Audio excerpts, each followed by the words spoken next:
કેશોદના આશાસ્પદ એડવોકેટના મૃત્યુ નિષ્પક્ષ તપાસ કરવા માટે જ્ઞાતિના આગેવાનોની માંગણી છે। વકીલ યુવકે ઝેરી દવા પી સુસાઇડ નોટ લખી મોતને વહાલું કર્યું છે। મૃતક એડવોકેટના પરિવારજનો અને જ્ઞાતિજનો પોલીસ સ્ટેશનમાં પહોંચી રજૂઆત કરી છે। કેશોદના યુવા એડવોકેટ દિવ્યેશ જેઠાણી એક ખાનગી શાળામાં નોકરી કરતી યુવતી હિરલ લાલવાણી સાથે વેકેશનમાં પ્રેમ લગ્ન કરી 15 દિવસ ગોવા ફરવા જતા રહ્યા હતા। પરત આવતા જ્ઞાતિના આગેવાનો અને સગાવાલાને મધ્યસ્થી બની પરિવારોએ સમાધાન કર્યું હતું। એડવોકેટની પત્ની પોતાના માતા પિતાના ઘરે રોકાયા બાદ પરત ન આવતા કોઈ પણ અગમ્ય કારણોસર કેશોદ નજીક રાણીકપરા ગામ પાસે હવાવરૂ જગ્યાએ એડવોકેટ દિવ્યેશ જેઠાણીએ સુસાઇડ નોટ લખી ઝેરી દવા પી મોતને વહાલું કર્યું હતું। મૃતક એડવોકેટ દિવ્યેશ જેઠાણીના પરિવારજનોએ પુત્રવધુ હિરલ લાલવાણી અને તેમના પરિવાર પર ગંભીર આક્ષેપો કરી નિવેદનો આપી ધોરણસરની કાર્યવાહી કરવા માંગણી કરી છે। એકાદ સપ્તાહ જેવો સમય વીતવા છતાં કેશોદ પોલીસ દ્વારા ગુનો નોંધી આગળની કાર્યવાહી કરવામાં ન આવતા મૃતક એડવોકેટ દિવ્યેશ જેઠાણીના પરિવારજનો અને જ્ઞાતિના આગેવાનો હાથમાં પ્લેકાર્ડ લઈ ન્યાય આપોના સૂત્રોચ્ચાર સાથે કેશોદ પોલીસ સ્ટેશન ખાતે દોડી આવ્યા હતા। રાજપીપળા કોર્ટ બહાર બનેલી ઘટના અને તંત્ર સાથે થયેલી દલીલોથી કેશોદમાં આશાસ્પદ યુવા એડવોકેટ દિવ્યેશ જેઠાણીના મૃત્યુ પછી આજ દિન સુધી વકીલ મંડળ દ્વારા કોઈ પણ પ્રકારની રજૂઆત કે આવેદનપત્ર આપ્યું નથી। કેશોદ પોલીસ દ્વારા મૃતક એડવોકેટ દિવ્યેશ જેઠાણીના પરિવારજનો અને જ્ઞાતિના આગેવાનોની રજૂઆતને ધ્યાને લઈ મરવા મજબૂર કરનાર સંડોવાયેલા ઈસમો વિરુદ્ધ ગુનો નોંધી ન્યાય અપાવશે કે જેઠાણી પરિવારને પોતાના પનોતા પુત્રના મૃત્યુ પાછળના રહસ્યો અને સંડોવણી ધરાવતા ઈસમો છૂટા ફરતા જોઈ અફસોસ કરવાનો રહેશે। જે કેસ ગુજરાતી સાથે રાજુ પંડ્યા કેશોદ। કેશોદમાં રહું। મારા છોકરાનું નામ દિવ્યેશ જેઠાણી એડવોકેટ વકીલ ઈ છે।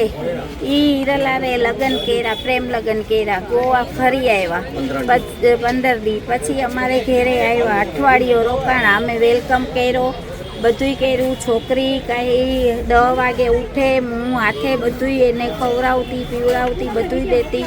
મારો છોકરો એને ત્યાં નિશાળે મૂકવા જતો, નિશાળે પ્રોફેસર ચાંદીગર પાટે નિશાળ છે ત્યાં એ ભણાવતી, ત્યાં મૂકવા જતો।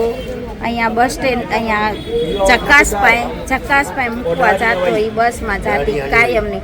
પછી એ મારા દીવીને પરીક્ષા હતી મારા છોકરાની શનિવારે રાતે અમદાવાદ જવાનું હતું જજની પરીક્ષા દેવા। એમાં એ છોકરીએ કીધું હું 2 દી મારા મમ્મીને ઘેરે રોકાવી આવું, તો મારા છોકરાએ કીધું વાંધો નહીં, કે મારા મમ્મીને મજા નથી। અમે કીધું વાંધો નહીં રોકાવીએ, કે હું સોમવારે આવીશ। સોમવારે આવી નહીં અને પાછું મારો છોકરો એને કહેવા ગયો કે આવું, તો એ કે નહીં મમ્મીને મજા નથી, હું ગુરુવારે આવીશ। ગુરુવારે એ તેડવા ગયો, આવી નહીં। હું એને કર્યું એ છે ને મારા છોકરાને કંઈ કીધું નથી એ લોકોએ, પણ એની માના ટોર્ચર, એની બેન અંજલિ અને ટિકટોકવાળો એનો બંને એ છે છોકરીનો હિરલનો ઈ, અને હિરલે બહુ ટોર્ચર મારા છોકરા ઉપર કરી છે। અને એમાં એ સુસાઇડ નોટ અહીંયા પોલીસ ચોકીમાં આવી છે, પણ અમને પોલીસે જાણ નથી કરી। અમારી માંગણી છે કે મારા છોકરાને ન્યાય આપો। આ વકીલ જેવા એડવોકેટ ઓલ ઇન્ડિયા વાળા વકીલ એટલા ભણેલા કરેલા, એને ન્યાય ન મળે તો આ બધું હું કામનું છે? એ મને ન્યાય જોઈએ મારા છોકરાનું। મારો છોકરો એકને એક છે, મારે છોકરાનું ન્યાય, આજે આ છોકરાનું ન્યાય નહીં મળશે, કાલ બીજા છોકરા છોકરીમાં ફસીને આવા ધંધા કરે એ નહીં। આ હિરલને તો ન્યાય મારી જ નાખો, અમારા છોકરાને ન્યાય દો। રાકુમલ ડોલવાણી આજે દિવ્યેશભાઈની ઘટના બની છે, એ માટે અમે પોલીસ ખાતામાં એના માવતરો, મા બાપ દિવ્યેશભાઈના અને અમારો સમાજ અહીં પોલીસ ખાતે રજૂઆત કરવા આવેલો છે કે અમને એ છોકરા માટેનો ન્યાય પૂરેપૂરો આ આપણને ખાતું આપે, પોલીસ ખાતું। એ માટે અમે પોલીસ ખાતાને રજૂઆત કરવા આવીએ। નિર્દોષ છોકરો હતો, આવું કરી ન શકે। આ પણ એને શું ટોર્ચર છે, શું દબાણ છે એ અમને કોઈ જાતની ખબર નથી। એની ખાતાને પૂરેપૂરી તપાસ કરી અને અમને જાણ કરે અને એનો ન્યાય અમને પોલીસ ખાતું અપાવે। ઘટના શું બની હતી? ઘટના બનેલી હતી અને પ્રેમ લગ્ન કરેલા હતા 15 દિવસ પહેલાં, તે પછી 8 દિવસ ગોવા ફરી આવ્યા, અઠવાડિયા પછી આવીને અહીં બધું નિવેદન આપેલું છે પોલીસ ચોકીની અંદર। તે પછી એની મા એની ઘેરે લઈ ગઈ બધાને, જે એ લોકો છોકરાના પણ એના માવતરો હતા એની ઘેરે છોકરાઓના માવતરોએ ચા પાણી પીધા।